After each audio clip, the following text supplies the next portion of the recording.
Alright guys, and here we are in the last section of the video, part 3.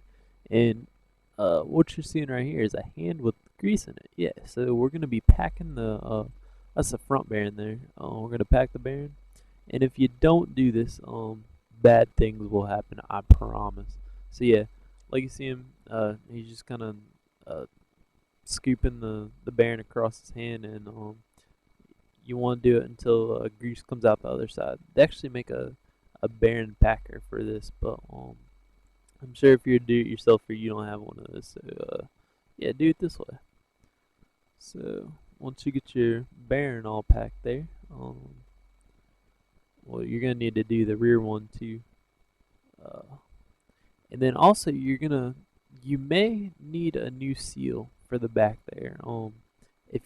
If you can't hit the back seal in, with like if it won't if you can push the back seal in with your fingers, you need a new one. Because you're gonna need to uh, hammer it in there. If it's not hammer in tight, then buy a new rear bearing seal. Because you don't want that coming off while you're driving. You don't want to lose your grease, so it's important. So here you're just seeing the same thing with the front one. And come on, let's put that drum assembly back on the car. There, we got both our packed bearings. There we go. Oh, another important thing is clean the drum. Make sure you do that. And what you're not seeing us do is measuring the inside diameter of the drum. Now, that is important.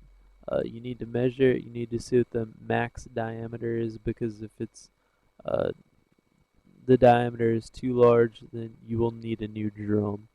Uh, so for safety issues. And there you see the seal being hit back on with the hammer. That one was able to be reused.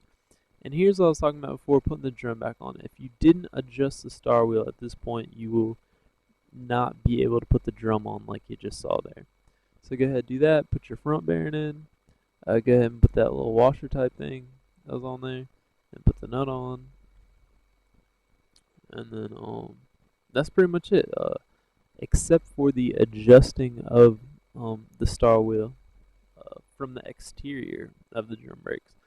The idea here is to make it so that when you have a wheel on, it spins 1 1/4. That's what my father-in-law here said. He said 1 1/4. I've always heard in the shop I worked at was 1 time. So 1 time or 1 1/4. Yeah, definitely don't forget to put your cap back on and the cotter key and all that. But that goes without saying. So yeah, yeah. Here we go. You can see that's called a brake spoon.